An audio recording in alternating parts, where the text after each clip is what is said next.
Hello दोस्तों, कैसे हैं? आज के इस क्लास में आपका स्वागत है। और हम आपको इस क्लास में बताएंगे हिंदी के संवैधानिक इतिहास में, यानी संविधान में कहाँ क्या उल्लेख है हिंदी भाषा का।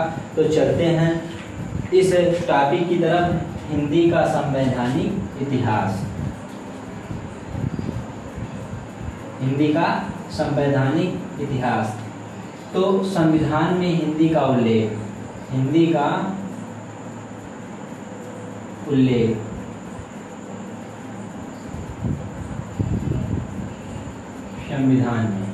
संविधान में हिंदी का उल्लेख कहाँ से कहाँ तक है, यानी किस आर्टिकल में है। संविधान का हिंदी भाषा का संविधान में उल्लेख आर्टिकल 343 से 351 का तक है। अब देखिए 343 से 351 तक में क्या क्या दिया गया है। संविधान में उल्लेख है क्या है, 343 से 351 का। 343 अनुच्छेद से 351 का तक इसका उल्लेख है। अब देखिए संविधान में हिंदी भाषा को भाषा के रूप में दर्जा कब मिला। संविधान द्वारा ये स्वीकृति कब इसकी प्रदान की गई। स्वीकृति कब प्रदान की गई, 14 सितंबर 1949 ईस्वी को, यानी स्वतंत्रता प्राप्त के 2 वर्ष बाद 14 सितंबर 1949 ईस्वी को भारतीय संविधान में इसको अंगीकार स्वीकार किया गया। यानी अब इसी दिन हमारा क्या होता है, 14 सितंबर। हाल ही में आपका क्या मनाया गया है, विश्व राष्ट्रीय हिंदी दिवस। क्या मनाया गया है, राष्ट्रीय हिंदी दिवस। 14 सितंबर 1949 को प्रथम बार इसकी स्वीकृति हुई थी संविधान सभा द्वारा। उसके बाद इसको तब से 14 सितंबर को राष्ट्रीय हिंदी दिवस के रूप में मनाया जाने लगा। अब देखिए ये क्या है, राष्ट्रीय हिंदी दिवस है। विश्व या अंतर्राष्ट्रीय हिंदी दिवस कब है, विश्व या अंतर्राष्ट्रीय। तो विश्व हिंदी दिवस कब है,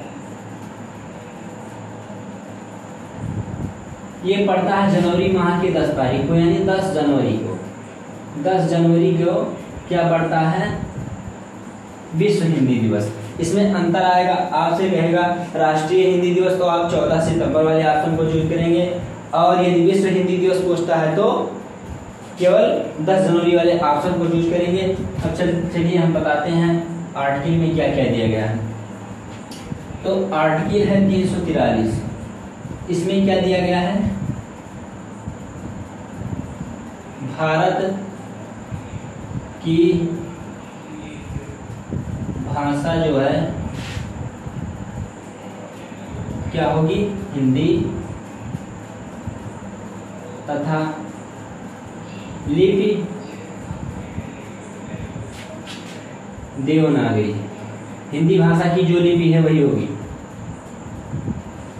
संविधान सभा में यह बताया गया है आर्टिकल 343 में, अनुच्छेद इसको कहते हैं, अनुच्छेद 343 में हिंदी भाषा के बारे में बताया गया है। क्या बताया गया, भारत में जो राजभाषा के रूप में, किसी भी राजभाषा के रूप में स्वीकार होगी हिंदी, और इसकी लिपि क्या होगी, इसकी लिपि देवनागरी होगी। समझ में आई बात। अब चलते हैं आगे, 350 में क्या है, मातृभाषा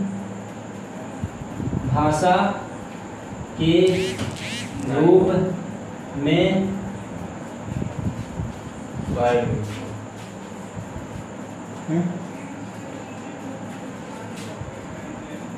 शिक्षा। तो मातृभाषा के रूप में शिक्षा आर्टिकल किस में दिया गया है, तो अनुच्छेद या आर्टिकल 350 में ये वर्णित है कि भारत में मातृभाषा के रूप में शिक्षा, हिंदी को मातृभाषा के रूप में शिक्षा दी जाए। ये किस अनुच्छेद में वर्णित है, ये अनुच्छेद 350 में वर्णित है। ठीक है दोस्तों, अब चलते हैं हिंदी जो सम्मेलन हुए उनके बारे में। हिंदी सम्मेलन, तो प्रथम हिंदी सम्मेलन कब हुआ, प्रथम हिंदी सम्मेलन प्रथम हिंदी सम्मेलन कब हुआ? 1975 ईस्वी में। कहाँ हुआ? ये नागपुर में। ठीक है, प्रथम हिंदी सम्मेलन 1975 ईस्वी में नागपुर में हुआ और इसकी अध्यक्षता किसने किया? अध्यक्षता किसने किया? बीडी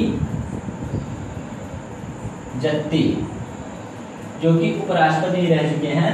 इसकी अध्यक्षता किसने किया? बीडी जत्ती ने। और किस समिति के द्वारा? ये है हिंदी सम्मेलन किस समिति द्वारा हुआ? वर्धा समिति के द्वारा। वर्धा समिति के द्वारा।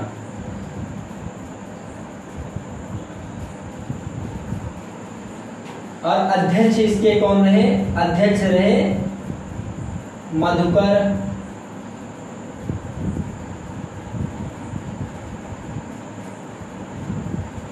राव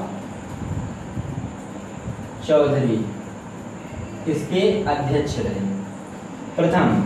अब सेकेंड हिंदी सम्मेलन की बात करें तो ये आपके एग्जाम्स में नहीं आता, अब डायरेक्ट आता है या तो पहले वाला आएगा या तो वर्तमान में जो हिंदी सम्मेलन चल रहा होगा करंट का वह आएगा। तो आपको ये बता दें कि 2021 में कौन सा हिंदी सम्मेलन हुआ? 2021 में 12वां। इसको याद कैसे करेंगे? तरीका ये है, लास्ट में है 2-1, इसको कर देंगे 1-2 याद करने के लिए। यानी 12वां हिंदी सम्मेलन कब हुआ? 12वां विश्व हिंदी सम्मेलन कब हुआ? ये कब हुआ? 2021 में। ठीक है, 2021 में 12वां विश्व हिंदी सम्मेलन कहाँ हुआ? देवास में। देवास, यानी देवास कहाँ है? मध्य प्रदेश में है। अब देखिए 2021 में अगर 12वां हुआ तब 11वां कब हुआ? 11वां विश्व हिंदी सम्मेलन ये कब हुआ? 11वां विश्व हिंदी सम्मेलन हुआ 2018 में। और ये कहाँ हुआ? मॉरिशस में। मॉरिशस में हुआ। अब देखिए प्रथम हिंदी सम्मेलन 1975 में नागपुर में हुआ। 1975 में इसकी अध्यक्षता किसने की? बीडी जत्ती ने। और अध्यक्ष कौन रहा? मधुकर राव चौधरी। और किस समिति के अनुशंसा पर? वर्धा समिति द्वारा जोड़ा गया। अब देखेंगे 12वां जो 2021 में हुआ वो कहाँ हुआ? देवास मध्य प्रदेश में। और ये कहाँ हुआ? 11वां हिंदी सम्मेलन मॉरिशस में हुआ। तो आज के लिए इतना ही, आगे फिर मिलते हैं। आपको ऐसे वीडियो के साथ लाइक शेयर सब्सक्राइब करना ना भूलें।